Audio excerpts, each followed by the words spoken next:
पाकिस्तानी मईशत का barometer stock market इस वक्त मुसलसल बेहतरी की जानिब गामजन है और रोज़ नए रिकॉर्ड बना रही है। आज पाकिस्तान स्टॉक मार्केट में कारोबार के आगाज़ पर ही नया रिकॉर्ड ब्रेक हुआ और स्टॉक मार्केट की तारीख में पहली मरतबा 1,37,000 का हिस्सा भी 100 इंडेक्स ने अबूर किया।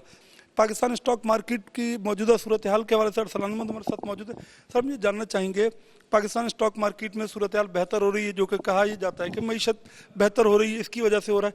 आम आदमी को इसका इम्पैक्ट किस तरह से नज़र आता है?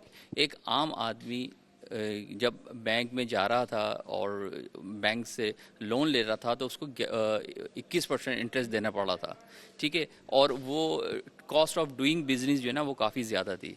अब एक आम आदमी बैंक से जाके लोन लेता है और अपना एक छोटा सेटअप लगाता है तो उसका जो इनकम में फ़र्क है वो 10%, तो आप ये समझिए कि सिर्फ इंटरेस्ट की वजह से ही आ गई। देखिए, पाकिस्तान स्टॉक मार्केट के जो बैंकिंग सेक्टर है, सीमेंट सेक्टर है, आईटी सेक्टर है, वो इस वक्त बेहतर परफॉर्म कर रहे हैं। उनके हिस्से की कीमतों में मुसलसल इजाफा हो रहा है। आम आदमी यकीनी तौर पर पाकिस्तान स्टॉक मार्केट में मुरवजा तरीक़ाकार के मुताबिक सरमायाकारी कर सकता है, लेकिन अब जिस तरह स्टॉक मार्केट में रिटर्न आ रहा है उसको देखकर हुकूमत और स्टॉक एक्सचेंज इस सिलसिले में अगर कोई पॉलिसी वज़ा करे और अवेयरनेस के लिए काम करे तो यकीनी तौर पर स्टॉक मार्केट के सरमायाकारों की तादाद भी बढ़ सकती है। आम आदमी को इसका इम्पैक्ट किस तरह से नज़र आता है?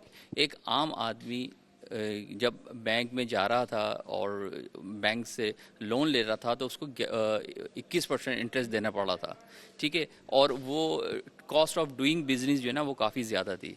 अब एक आम आदमी बैंक से जाके लोन लेता है और अपना एक छोटा सेटअप लगाता है तो उसका जो इनकम में फ़र्क है वो 10%, तो आप ये समझिए कि सिर्फ इंटरेस्ट की वजह से ही आ गई। देखिए, पाकिस्तान स्टॉक मार्केट के जो बैंकिंग सेक्टर है, सीमेंट सेक्टर है, आईटी सेक्टर है, वो इस वक्त बेहतर परफॉर्म कर रहे हैं। उनके हिस्से की कीमतों में मुसलसल इजाफा हो रहा है। आम आदमी यकीनी तौर पर पाकिस्तान स्टॉक मार्केट में मुरवजा तरीक़ाकार के मुताबिक सरमायाकारी कर सकता है, लेकिन अब जिस तरह स्टॉक मार्केट में रिटर्न आ रहा है उसको देखकर हुकूमत और स्टॉक एक्सचेंज इस सिलसिले में अगर कोई पॉलिसी वज़ा करे और अवेयरनेस के लिए काम करे तो यकीनी तौर पर स्टॉक मार्केट के सरमायाकारों की तादाद भी बढ़ सकती है। आम आदमी को इसका इम्पैक्ट किस तरह से नज़र आता है?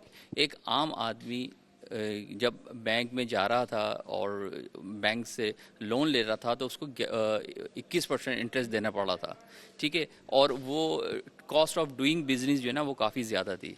अब एक आम आदमी बैंक से जाके लोन लेता है और अपना एक छोटा सेटअप लगाता है तो उसका जो इनकम में फ़र्क है वो 10%, तो आप ये समझिए कि सिर्फ इंटरेस्ट की वजह से ही आ गई। देखिए, पाकिस्तान स्टॉक मार्केट के जो बैंकिंग सेक्टर है, सीमेंट सेक्टर है, आईटी सेक्टर है, वो इस वक्त बेहतर परफॉर्म कर रहे हैं। उनके हिस्से की कीमतों में मुसलसल इजाफा हो रहा है। आम आदमी यकीनी तौर पर पाकिस्तान स्टॉक मार्केट में मुरवजा तरीक़ाकार के मुताबिक सरमायाकारी कर सकता है, लेकिन अब जिस तरह स्टॉक मार्केट में रिटर्न आ रहा है उसको देखकर हुकूमत और स्टॉक एक्सचेंज इस सिलसिले में अगर कोई पॉलिसी वज़ा करे और अवेयरनेस के लिए काम करे तो यकीनी तौर पर स्टॉक मार्केट के सरमायाकारों की तादाद भी बढ़ सकती है।